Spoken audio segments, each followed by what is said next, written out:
So we're going to be covering in the panel discussion everything from AI-driven technology to the future operating models for procurement and how these things are shaping how we can drive things forward today. Now, the panel aren't going to answer all the questions, all of them, so we're picking on the ones that have got some expertise to share with you in each particular question, but they'll all answer some of them. And what we're going to do is start with what we call our procurement question, and it's the question that Phil, my boss, asks every time he introduces one of his interviews on the AOP podcast, and it's, did you find procurement or did procurement find you? And the first person that's going to answer that is John. Thank you, Helen. Procurement found me. So here's my story. This is about 20 plus years ago, a lot of years ago. On day one, I found myself in a job as a purchasing assistant. Now, there you go, that gives you some sort of clue. Day one, I didn't like it, hated it in fact. Day two, I thought, I'm going to ask some questions here. Day three, I got some answers. Day four, I started to think, this is interesting. Day five, I found out about SIPs, and I've loved it ever since. So here I am, 20 years plus later. I run my own business now, having had leadership roles in a number of companies, and still loving it. Okay, thanks very much for that, Jothy. Richard, what about you? Thank you. Thanks, Helen. Yes, I found procurement. So I was on Ford's grad scheme, did all of the trip around all of the different departments, and then they pointed me over towards this one that said procurement. Went in there and loved it. So I think procurement is an absolutely fantastic profession. No one seems to know about it, and that's another story. But then since then, so been in industry, but then into consulting. So KPMG, and then into niche consulting businesses. I'm now a partner at H&Z, and H&Z is Europe's leading specialist procurement consultancy. So we're actually 800 people as a business, and I'm the procurement lead, working with tools and platforms such as iValuer and others, obviously TSM. So yeah, big advocate for procurement. Thanks for that. Now, we just heard from Rob, so surely was it you that discovered procurement, No. or you didn't fall into it? I fell into it. You're a natural. I have a construction management degree, and I left university mid-recession, which wasn't very fun. The first first graduate program I could find was in Carillion supply chain scheme in Wolverhampton, and since then, never looked back. It was I would have been probably a site manager or a project director shouting at the supply chain day in, day out, but now I'm luckily here to mediate it. Right. Okay, Stuart, we heard from you right at the start of the day, way back when we were full of caffeine. Did you find procurement? Procurement definitely found me. Okay. My background, very early days, was in IT. I worked as a DBA systems programmer on mainframes a long time ago. With some colleagues, we started an IT consultancy, and we divided up the roles, and I got finance, legal, contracts, and HR. So I was really unlucky. But I actually enjoyed, negotiating contracts with the likes of IBM, EDS, people like that. I found I enjoyed that more than I did some of the consulting work. So that kind of led on to, when I left that role, working with some large organisations in sort of senior commercial roles, and that's what I've done ever since. Okay, so sucked you in and kept you there then. What about you, Michael? Last but by no means least. I'm starting to detect a bit of a theme here, which I will also carry on to. Yeah, certainly procurement and supply chain found me. So yeah, similar to Robert here, in terms of the kind of leaving university, I did a computing science degree, and the one thing I knew I wanted to do, or not to do, when I left university was going into computing, which is kind of ironic now that I'm the IT director of a major consumer brand. But anyway, I was on a graduate scheme, and I also did kind of fell into supply chain, and I loved it. I absolutely loved it. It was a real good match for sort of analytics, data, and then sort of tech, and tech's a great thing, great fuel for kind of retail and supply chain management. So yeah, I really liked it. And yeah, so I stayed in Kingfisher, which is where I was a graduate, major retailer, and then went to M&S. Okay. Another big stint. So yeah. Brilliant. Okay, so you got a good feel for the real depth of background there for the panel. So let's get them working, giving you some insight. Let's start with data analytics. Let's talk about tech. Data analytics, market intelligence, really great ways to enhance decision making. We've heard quite a lot about that today, particularly using AI. So I'm going to ask a couple of members of the panel to bring that to life with a little bit of storytelling and give us an idea of a use case that they've seen where there's been significant impact from spend analytics or market intelligence. So first person I'm going to ask is Rob. I'll try not to cover what I've just covered, which is going to be a little bit challenging. So spend analytics, we were looking at trends on loss leading projects, and where did the board find out about the fact there's a problem versus what did the data say, and what are the triggers to that we could have acted a lot earlier in that loss leading process. We could have put more team behind it, more resource, split contracts down. We could have potentially revive that job not to make such a loss. And we analysed what should be a standardised S-curve on one job and realised that it was a double S-curve. So there was a delay of what is in essence 6 months on this one job. Funny enough, when it started to pick back up again was the time the board found out. And by looking at when the S-curve came just slightly off, we could have informed 6 months beforehand the board that there's going to be an issue on that job. Now, looking at machine learning more than just Gen AI, but actually bringing machine learning into that, we could have run the same criteria across every single one of our jobs, and therefore it's almost like an early warning system to say something was about to go wrong. Now, that wouldn't always be supply chain led, but the supply chain would be one of those indicators that said, there's a problem here, let's go in, let's put a crash team and let's resolve it.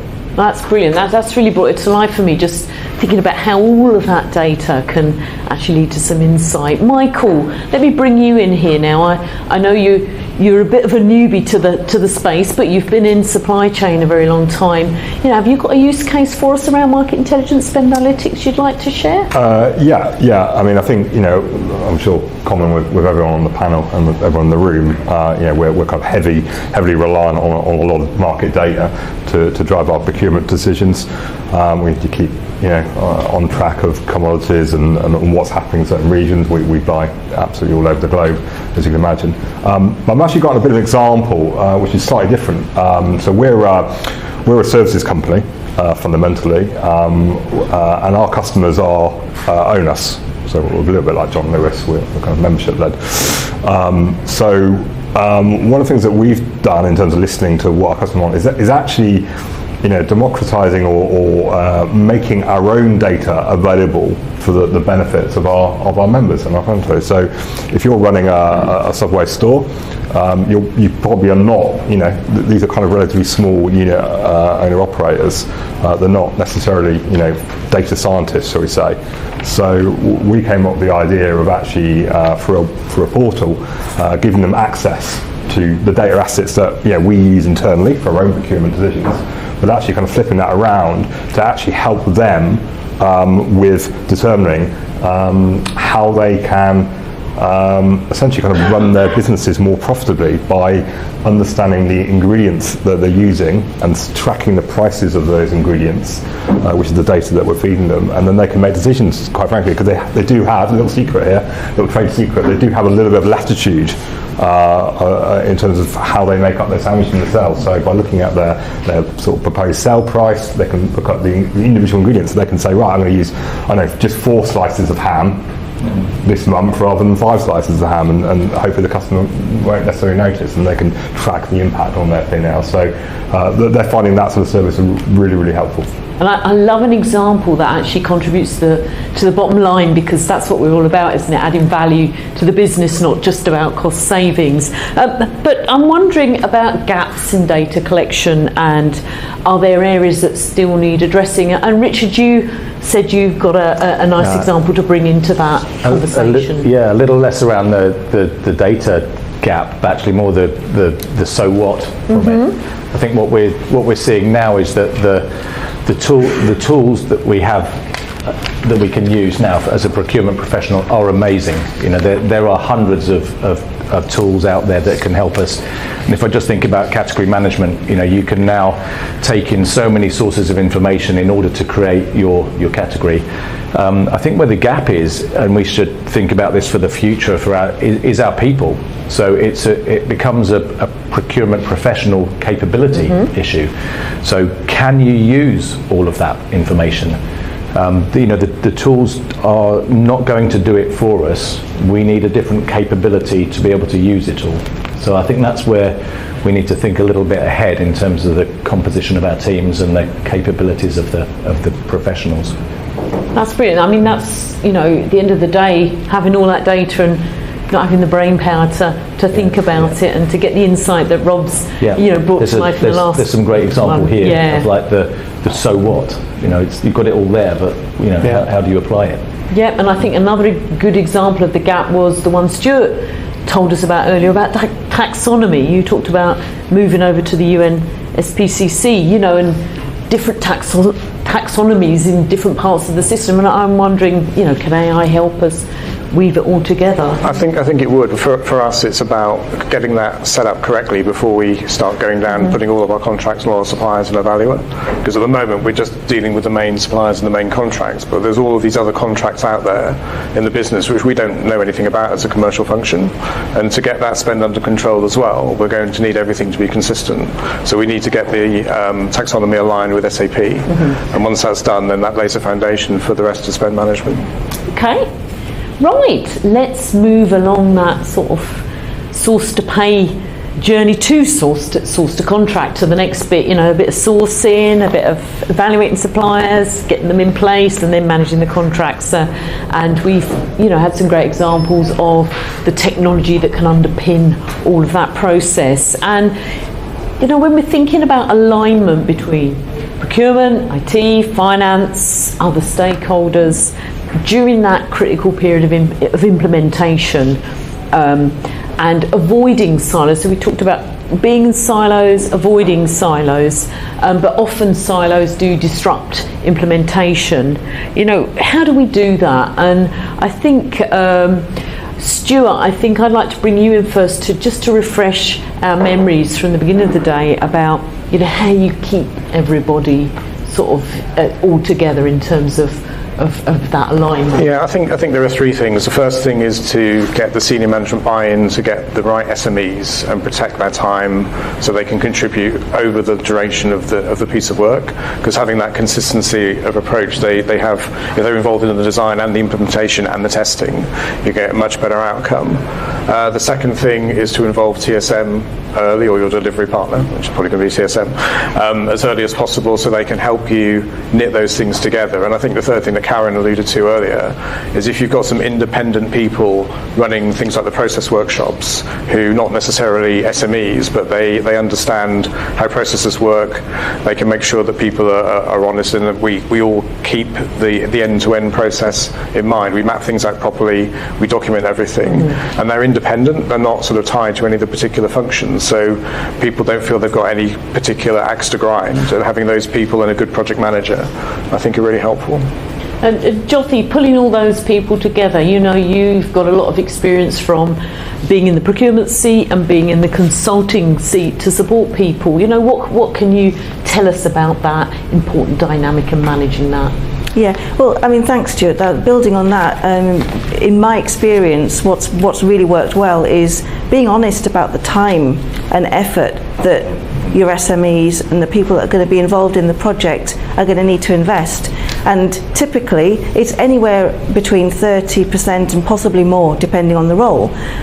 So mapping that role, having project charters, team charters, all your project 101s really, your RAID logs and everything else, all that discipline does need to be there. And in fact in a few cases I've even suggested and put into people's objectives the outcomes of the project and the time that they need to spend on the project, so it becomes a vested interest. So the success of the project and the implementation and the go live date it becomes something that they really do believe in and drive themselves. And also, you know, I'm hearing senior leadership really appreciating the trade-off, back to that SME point about getting the SMEs involved, the trade-off between the SME working on BAU and working on the project sounds to me like it's very important. And Michael's nodding, so I'm going to bring him in now to you know, expertise from your own point of view about managing all those dynamics across. Yeah, sort of largely project team. building on you know, Joshy's point and before. You know, I'm quite lucky in some respect that the Sub IPC is a relatively small organisation. It's certainly no M&S in terms of size, but even within our organisation, you know, clearly have lots of different interests and different stakeholder groups and different functions, and it's important obviously to kind of keep everyone inside and to make sure those silos don't build up. In addition to kind of needing to break them down. For me, it is that 101 point, yeah. So I spent a lot of my career in kind of heavy program management, and it's fundamentally, in my view, comes down to kind of really good program governance and having those kind of clear decision-making forums. So absolutely making sure that you've got the right representation, cross-functional SME groups, working parties on the design, and then taking that up to a very clear design authority, which again would ensure would have the right, you know, balance of functions on it. And then finally those feed into an ELT staffed, you know, steerco in traditional form. I think the other bits around KDDs, because I think that is a lot of where these you can get unstuck, or something I've got unstuck in the past, is just having a really clear KDD, so a key design decision process where you're being very clear about what you're doing, why was that, what's the rationale, what things you discount and for what reason. And then wrapping that up with a very defined decision-making framework. Yeah. So, you know, how do you use those various forums I talked about, but also, you know, who is actually the decision maker? You know, just being really bottoming that right at the top. Yeah, and just to finish this part of the topic, Rob, construction feels to me like you know, lots of very disparate groups of people under the one sort of hat. So anything from managing that what would you call it, bag of snakes that you can, or bag of different tools in the toolbox can you bring to the conversation? We were quite lucky. Everyone was brought on the journey and everyone understood what we need to do. Construction typically runs on archaic systems that we can see the benefit of digitising and moving forwards, and that's every single department. I think our mistake was we probably did too much at the same time. So that wasn't just the source to pay, source to contract solution. We had an ERP upgrade, we had digital construction upgrades, and actually when we started to then say to stakeholders, the senior stakeholders, we need this person's amount of time. Yeah, that's absolutely fine, not a problem. But then when the next one came, that's overlapping. And then projects, notoriously, they don't finish on time as much as we wish they would. You'd have a slip on your ERP upgrade. That then crosses over the training time for the iValuer piece, and that's where we really came unstuck, because we ended up with multiple IT projects running simultaneously, and we had too much in the way of crossover with the same staff. Okay, now before we move on to the next point, which I'm going to bring Richard into the discussion, let's do a straw poll. Now, who has ever done an ROI spreadsheet when you've been very clever about the amount of FTE you're going to save by implementing a system or a new approach, so that you've got a great figure there to make the business case for investment? Anyone want to show a hand on that? Right, so the confessional's over. So, you know, we promise a lot, don't we, in terms of cost savings when we're thinking about S2P, Richard, efficiencies, but realising that ROI can take time. How do you manage expectations internally around what and when you're going to deliver? And also, how can you keep an eye on whether you're actually on track or not? What have you found? Our experience with this is it's really based on the cross-functional aspect of what you're trying to do here. So, and that the way to align the functions is through a business case. You know, that's really where it comes down to. So the change and the communication piece is really key. You know, you're bringing those functions together when you're trying to optimise And from that, there will be savings and benefits that come out of that. You know, we've seen some of them on the board today. So it's really important to crystallise those in a business case, and then to have the cross-functional sign-off, and then the sponsorship that keeps everyone to that business case.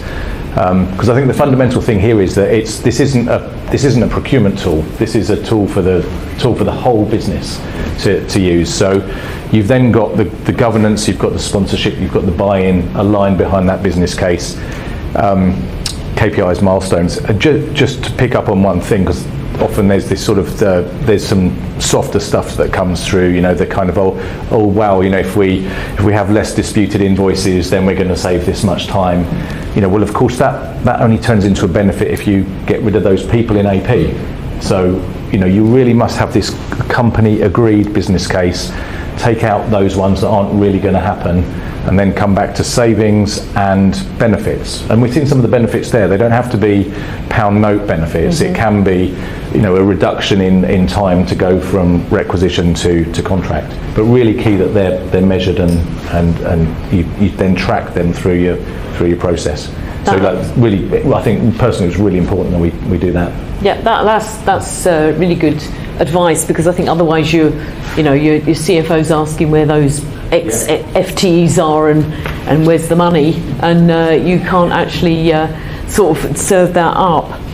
Okay, let's move on then to think about procurement operating models. When we think about the future and we think about what procurement might look like, you know, we've got that tech stack that's really interesting. You have guided buying, spend analytics, autonomous negotiation, and, you know, the core systems that we've talked about.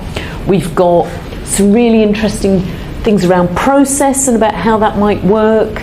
We've got a whole raft of different models around people. We've got everything from, you know, perm staff to contingent labour to the gig economy to the consulting companies, all there to help us deliver, you know, procurement in the organisation. And, you know, we've thought about it a lot at Art of Procurement. We've produced a couple of white papers on it because we know it's something that we need to get ahead of in terms of, we as procurement need to get ahead of in terms of having a vision for what procurement's going to look like in our organisation, and then being really proactive if we're in a leadership position around making that happen. So when we're thinking about that whole equation, make or buy, in-house outsourcing, Jothy, what key factors do you think companies should weigh up when they're looking at that in terms of the future operating model and that make or buy decision? Okay, you're not going to thank me because I'm going to say it depends. No, and it's going to depend on the complexity of your business. I've worked in a number of businesses where it's a collective, if you will, or group of businesses. And like Michael, I've worked in an organisation. It's a large food consumer brand with the golden arches. And it's not a typical corporate company. It's a company that is made up of individual franchise restaurants, for example. So that business readiness for the change, business readiness for tech, business readiness for change of ways of working, and the people that run those businesses matter. So different, like if I just pick on the standard operating ways of working, does that exist? Is that even a thing, or is it something that needs to be created first before you can embark, or before, in my experience, my companies have embarked on an investment in technology, for example? So one thing that worked really, really well, I used to work for Smith & Nephew, medical brand. They make replacement hips, knees and wound dressings. And I ran their global business services for procurement function. And one of the things that we did was we standardised ways of working first. Painful though it was, we made sure that all the different teams, all the different regions and all the different sub-teams across the world worked in a particular way. Then we got them working on, it was SAP Ariba at the time, but we got them working on the technology, but that came second. Why? Because we wanted to get them used to a different way of working, so the behavioural change mattered. It also proved the concept. So we've all heard of proof of concept. We could deliver some metrics. We could share that with the executive to say, look what's working by standardising the ways of working, and look what we're doing thanks to technology. So I guess it's the try before you buy concept. And then we rolled that out to direct procurement. We rolled it out to contingent workers. So we've got more and more spend categories working in this way. So I'm a firm, advocate of start small, claim that victory, and then roll that out. You don't have to necessarily do big bang, but think big. Okay, and that your reference to the processes and starting small is a great way for me to bring Stuart in to talk about what experience or what insight you've got to bring in terms of that operating model and how everything fits together in terms of how procurement might work within the organisation. So I think when you talk about outsourcing or in-house, I think there's a third layer. So whether you do it in a commercial function like procurement, or whether you have the procurement activity done in the business, or whether you employ a third party to do it. And we've battered this around for our lower value, lower risk procurements for a while. They're done in the business today. There's not a lot of control. We don't have visibility of the contracts. It's not until you bring a valuer in that you have a desire and the means to bring all those contracts under one roof. The way we've decided to go forward is rather than have SMEs in the business who you then have to buy licenses for, you have to train, they may use the procurement tool infrequently, you have to write a lot of documentation. If you expand your core procurement function to cover those low value procurements, then the licensing problem goes away, the training problem goes away, the control is much easier. You're then more able to comply to your own procurement policy, which we're revisiting at the moment. So providing you can justify the headcount, I think for us that will work better. But we've looked at possibly using an outsourced company to do it, and there are pros and cons. Every business is different, as Jyoti mentioned. It's not a one size fits all. Yeah, and Richard, final word from you on the operating models topic. Obviously, you're coming in as consultants, as that additional sort of resource in terms of the people expertise, but how do you see, and you probably advise on operating models as well, how do you see that whole conversation shaping up? We see this playing out a lot now, because there are, as Stuart said, there's so many options now to do. I think one of the biggest factors is a decision around what's core and what's not core for you as a business. And then I think the biggest factor is speed. It's the one that people don't really think about. If we look at a maturity journey for a procurement function from operational to excellent, that journey can be 5 to 7 years. It takes a long time to change a function. But what you can do is you can accelerate it by using these an outsource or a particular segment, whether it's tail, whether it's indirects, whether it's a certain geography. So we've got a lot more levers to pull in our strategy now. So wider range of thinking in inputs. Okay, right. Time's running out, and final question for everybody on the panel to share with you today, which is to help you take action and to drive change with confidence within your organisation. And the question is, and I'm going to start with Stuart, if you were able to go back to a project where you were implementing a piece of technology, or you were thinking about or implementing a new operating model, what's the one thing you do differently? I think it goes back to SMEs. I mean, we know we need SME support, but I think I would have more of a say in who we got. I would take more care to choose people who can be available for the whole duration. Understanding what Rob was saying, things will get in the way, but at least you start off with those expectations. And because we've worked on an implementation now, I know more about what's involved, so I protect that time. And I think it's the system isn't the problem; it's getting the people involved. Brilliant. That's a great tip. What about you then, Rob? What's your one thing? I think for me it would be managing the board and the business requirements in a better way regarding budget, timeline, people, predominantly people. So we went in expecting 10 people, we got 3. We argued, still got 3. We're trying to deliver a multi-million-pound system into a multi-billion-pound organisation. with 3 people, and I burnt people out and they left, and then you get that stagnation, a bit like the projects I talked about earlier. The minute something goes wrong, the minute someone leaves, you've got a delay, and that delay hurts not only myself, TSM, iValuer, and I'd go back and make sure that we've got more people on the job, or say we're pulling the plug. Okay, right, Richard, what about you? What's your one thing? Single learning is don't digitize a poor process. That's the learning from before. So take the time to optimize your end-to-end process, cross-functional, get everyone involved, and then put it into iValuer. So then you have done digital transformation. That's the fantastic. Nearly last, but over to you, Michael. What's your tip for everybody here?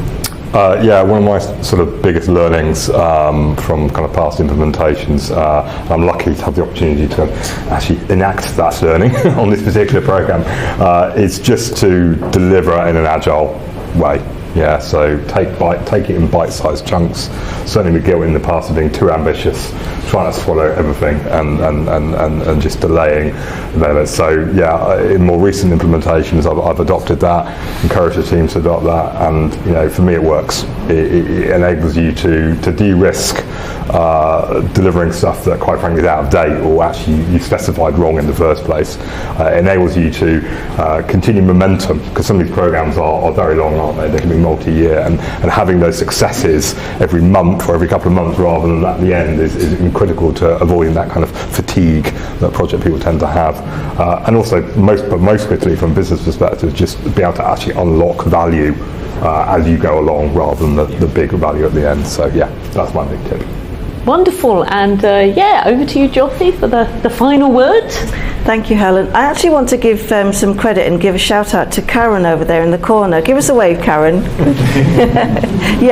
Because this is relevant, because Karen worked with me in my last role as an employee for a company, and we together, and with Pete as well, we convinced the senior executives and the budget holders and so on to approach the project in a slightly different way. Rather than mapping out the current bad practices or digitizing them, we approached it from the point of view of, let's start with world-class best practice, map those processes and work backwards to say, why wouldn't it work here? Why won't these particular ways of working, workflows, approval gates and so on work here? And listening to the business in terms of whether there's regulations or restrictions or specific things that the business have to have in place, that really accelerated the project. Well, it would have done.